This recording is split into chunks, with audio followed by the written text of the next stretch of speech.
Homer, The Odyssey, translated by Robert Fitzgerald. Part 1, 10 Years at Sea. Invocation to the Muse. Homer prays for inspiration in his invocation to the Muse, but he also gives his readers a hint of events that lie ahead in his long narrative. Sing in me, Muse, and through me tell the story of that man skilled in all ways of contending, the wanderer, harried for years on end, after he plundered the stronghold on the proud height of Troy. And when the long years and seasons wheeling brought around the point of time, ordered for him to make his passage homeward. Even in Ithaca, near those he loved, yet all the gods had pitied Lord Odysseus, all but Poseidon, raging cold and rough against the brave king till he came ashore at last on his own land. Odysseus tells his story. 10 years have passed since the fall of Troy. Odysseus is in the court of King Alcinous of Phaeacia. His fleets have been destroyed, his comrades are all dead. At a banquet, Odysseus weeps when a bard sings of the Trojan War. Because of this show of emotion, Alcinous asks the hero to reveal his identity, and Odysseus tells his story. I am Laertes' son Odysseus. Men hold me formidable for guilt in peace and war. His fame has gone abroad to the sky's rim. My home is on the peaked sea mark of Ithaca, under Mount Neon's wind-blown robe of leaves, in sight of other islands, Dulichium. Same, wooded Zakynthus, Ithaca being most lofty in the coastal sea, and northwest, while the rest lie east and south, a rocky isle, but good for a boy's training. I shall not see on earth a place more dear. Though I have been detained long by Calypso, loveliest among goddesses, who held me in her smooth caves to be her heart's delight, as Circe of Ea, the enchantress, desired me, and detained me in her hall. But in my heart I never gave consent. Where shall a man find sweetness to surpass his own home and his parents? In far lands he shall not, though he find the house of gold. What of my sailing then from Troy? What of those years of rough adventure weathered under Zeus? The wind that carried west from Ilion brought me to Ismarus, on the far shore, a strong point on the coast of Cyclones. I stormed that place and killed the men who fought. Plunder we took, and we enslaved the women, to make division, equal shares to all. But on the spot I told them, back and quickly, out to sea again.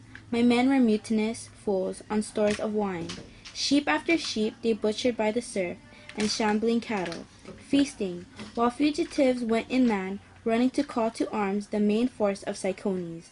This was an army, trained to fight on horseback, or where the ground required, on foot.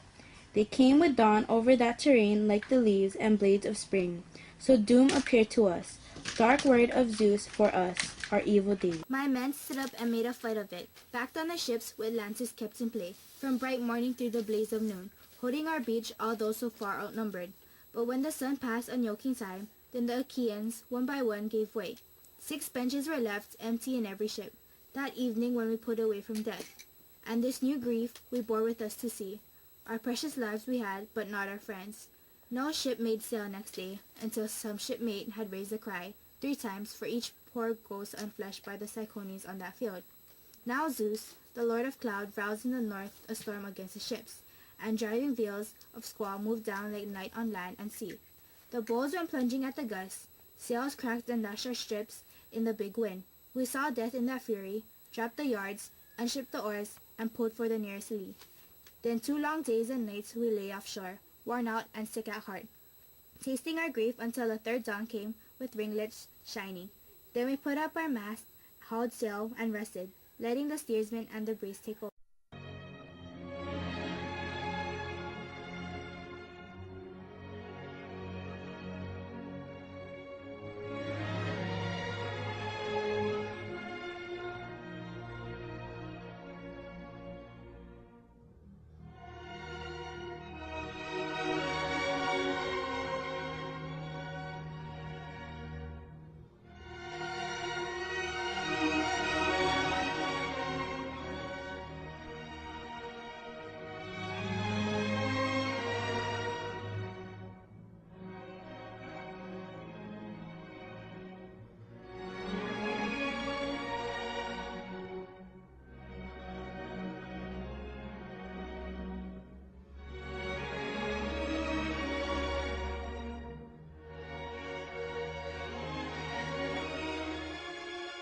Luther's what?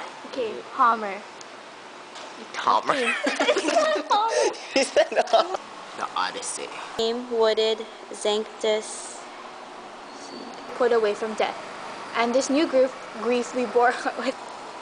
Men hold me formidable for guilt in peace and war.